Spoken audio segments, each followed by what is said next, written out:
Welcome back दोस्तों। कैसे हैं आप लोग? आशा करते हैं आप लोग हमारे पहले वाले पार्ट वाली जो वीडियो था वो आप ज़रूर देखे होंगे।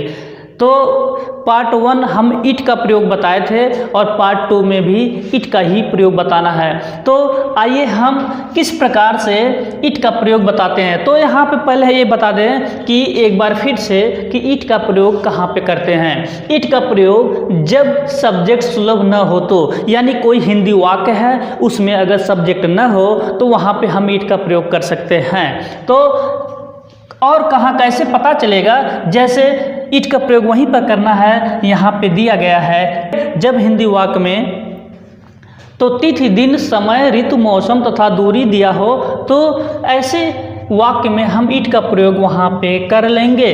तो यहाँ पे फार्मूला भी दिया गया है, सब्जेक्ट वर्ब ऑब्जेक्ट ईट इसे, यानी कि ये पॉजिटिव का है, यहाँ पे इंट्रोगेटिव है। यानी मैंने आपको इसलिए सामने पहले से ही लिख दिया गया है कि आपको कोई प्रॉब्लम ना हो, जैसा सेंटेंस हो वैसा आप कर सकते हैं। तो आइए हम शुरू करते हैं मन से। मन से पढ़ेंगे तो भैया मज़ा तो आने वाला ही है, अगर मन से नहीं पढ़ेंगे तो भैया हम क्या करेंगे।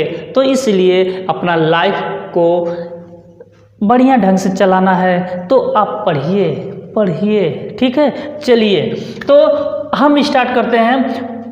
पहले देखिए, किसी क्लॉज को आरंभ करने के लिए भी हम ईट का प्रयोग करते हैं। चलिए एग्जाम्पल पहला हम देखते हैं। एग्जाम्पल पहला, ठीक है।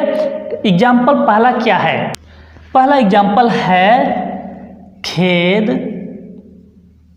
की बात है कि वह फेल हो गई। ओ माय गॉड, खेद की बात है वह फेल हो गई। खेद है, दुख हो रहा है मुझे, यानी कष्ट हो रहा है, यानी दया आ रही है। आप ये भी कर सकते हैं, यानी दया है तो दया की भावना, यानी कि जब कष्ट होता है किसी की बात को सुनकर, यानी कोई ऐसी बात आती है तो उस पर थोड़ा से मन पिघल जाता है, दया आ ही जाता है, ठीक है। तो इस प्रकार के वाक्य में खेद की बात है तो ऐसे हम प्रयोग कर सकते हैं दया के हिसाब से। तो लिखेंगे, सबसे पहले हम सब्जेक्ट लिखेंगे ईट। अब इसके बाद क्या लिखेंगे? अब यहाँ पे क्लाज की बात कर रहा हूँ, क्लाज। इसमें देखिए, जैसे खेद की बात है, एक सेंटेंस है, वह फेल हो गई, दो सेंटेंस है, यानी कि क्लाज में देखिए की से शब्द से जुड़ा है, यानी हम इसमें दैट का प्रयोग करेंगे, दोनों वाक्यों को जोड़ लेंगे, ठीक है। तो लिख सकते हैं ईट। अब इतना पहले हम देखेंगे, यहाँ से यहाँ तक छोटा सा देखेंगे। तो ईट इज पीटी। पीटी, देखिए पीटी का प्रयोग हमने किया क्योंकि दया की बात आ गई, भैया वो फेल हो गई है, बड़ा टेंशन है, ठीक है। तो मेहनत करो, टेंशन ना लो भैया। तो इट इज अ पीटी।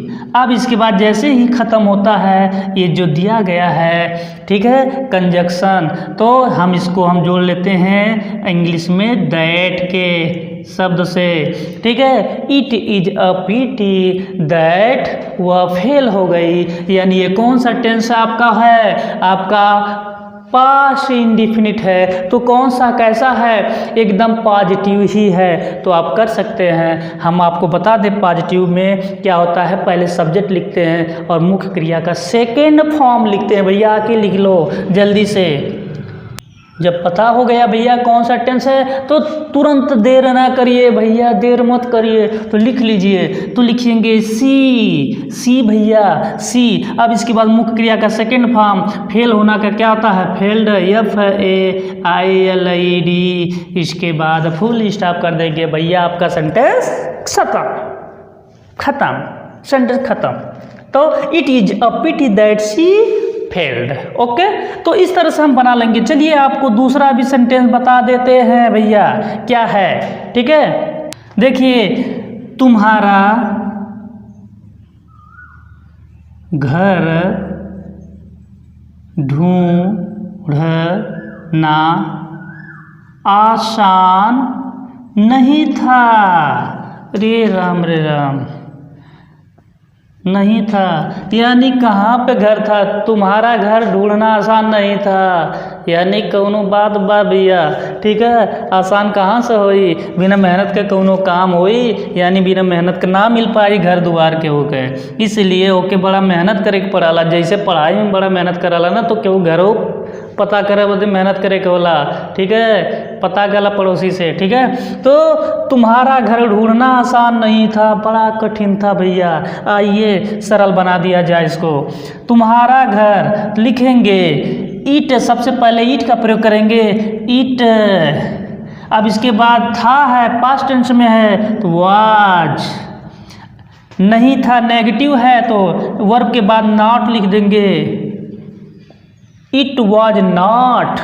ठीक है, क्या था आसान, इजी,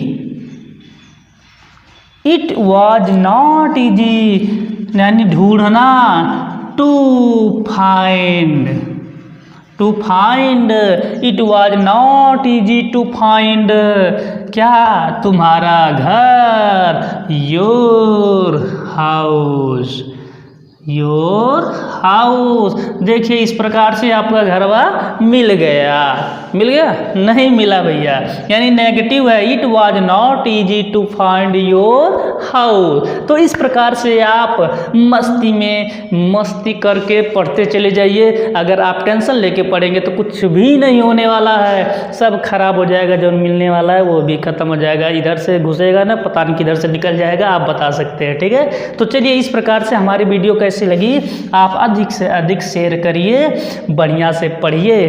तो और आपको एक और इसका हम बता देते हैं, और कहाँ ईट का प्रयोग होता है, तो इस प्रकार के सेंटेंस हम लिखकर बता देते हैं आपको।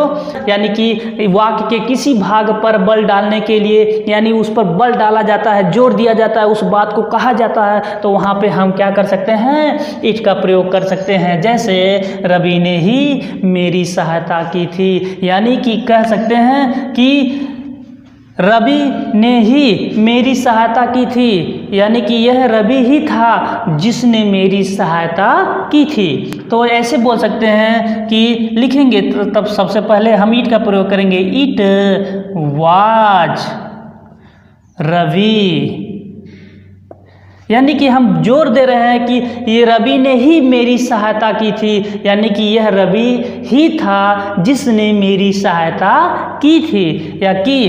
तो इट वाज रवि जिसने, यानी कि ऐसे बोल सकते हैं ना, यह रवि ही था जिसने मेरी सहायता की। तो जिसने जो शब्द आया जोड़ने का काम कर रहा है, तो वहाँ पे लिखेंगे who, it was Ravi who, ये क्या है, सहायता की थी, यानी ये पास्ट इंडिफिनिट का टेंस है, मुख्य क्रिया का second form helped, HELPED, helped. ठीक है, me, full stop, it was Ravi who helped me. ठीक है, तो इस तरह से हम दूसरा भी कर सकते हैं, तुमने ही कल मुझे गाली दी थी, यानी मैं रास्ते से जा रहा था, ठीक है, नाम लेके पुकार, क्योंकि मेरा नाम लेना ही नहीं था, इसलिए नाम लेके मुझे पुकार दिया, इसलिए गाली दे दिया। तो ऐसे इसको बना सकते हो, इट सबसे पहले सब्जेक्ट, इसके बाद है इट वाज, ठीक है, इट वाज यू, यानी तुम ही थे, ठीक है, हु, ठीक है, इसके बाद it was you who called, CALLED, called me names, NAMES, यानी कि तो ये तुम ही थे, यानी कि जिसने मेरा नाम लेके पुकारा था, यानी कि मेरा नाम लेके पुकार दिया, इसलिए भैया इंसल्ट मेरा हो गया, मुझे गाली दे दिया नाम से। ठीक है, it was you who called me names, यह तुम ही थे जो मेरा नाम लेके पुकारा। ठीक है, तो इस प्रकार से ऐसे सेंटेंस जहाँ पे भी आते हैं तो आप आराम से कर सकते हैं बिना हेजिटेशन के। तो इस प्रकार से हमारी वीडियो को अधिक से अधिक शेयर करिए, और जो नए चैनल पर हमारे आए हैं तो सब्सक्राइब करके घंटी बजा के और अपने दोस्तों से भी करवा दीजिए। ठीक है, जय हिंद। ओके।